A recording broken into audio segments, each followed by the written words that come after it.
மின்னலை பிடித்து மேகத்தில் துடைத்து பெண் என்று படைத்து வீதியில் விட்டு விட்டான்.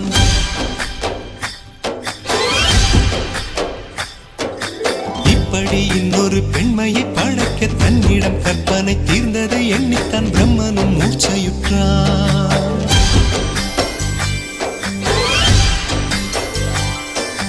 மின்னலை பிடித்து மேகத்தில் துடைத்து பெண் என்று படைத்து வீதியில் விட்டு விட்டான். இப்படி இன்னொரு பெண்மையை படைக்க தன்னிடம் கற்பனை தீர்ந்ததை எண்ணித்தான் பிரம்மனும் மூச்சையுற்றான். அவளின் நாசிக்குள் நுழைந்த காற்று உயிரை தடவி திரும்பும் போது மோட்சம் அடைந்து ராகங்கள் ஆகின்றதே. மழையின் துளிகள் அவளை நனைத்து மார்பு கடந்து இறங்கும் பொழுது முக்தி அடைந்து முத்துக்கள் ஆகின்றதே. மின்னலை பிடித்து மேகத்தில் துடைத்து பெண் என்று படைத்து வீதியில் விட்டு விட்டான்.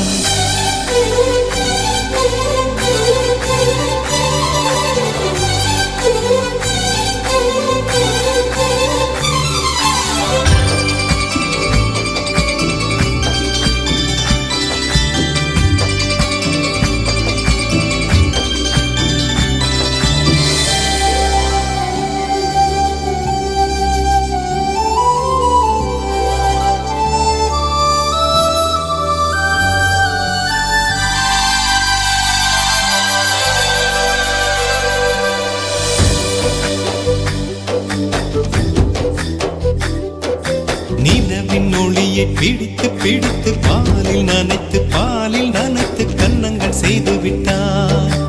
உலக மலர்கள் பறித்து இரண்டு பந்துகள் அமைத்து பெண்ணை சமைத்து விட்டான். அழகு என்பது ஆண்பாலா பெண்பாலா என்பதில் எனக்கு சந்தேகம் தீர்ந்தது. அழகு என்பது நிச்சயம் பெண்பாலடா. கவிதை என்பது மொழியின் வடிவம் என்றொரு கருத்தும் இன்று உடைந்தது. கவிதை என்பது கன்னி வடிவமடா. மின்னலை பிடித்து மேகத்தில் துடைத்து பெண் என்று படைத்து வீதியில் விட்டு விட்டான்.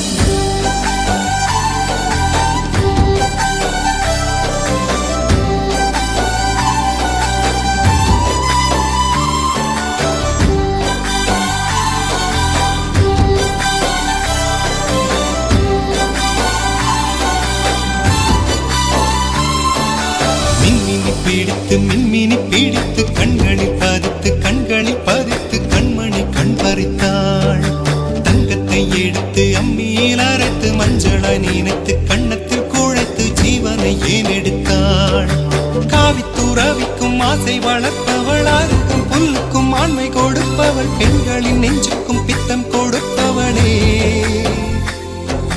தெரிந்த பாகங்கள் உயிரை தந்திட, மறந்த பாகங்கள் உயிரை வாங்கிட, ஜனனம் மரணம் ரெண்டும் தருபவளே. மின்னலை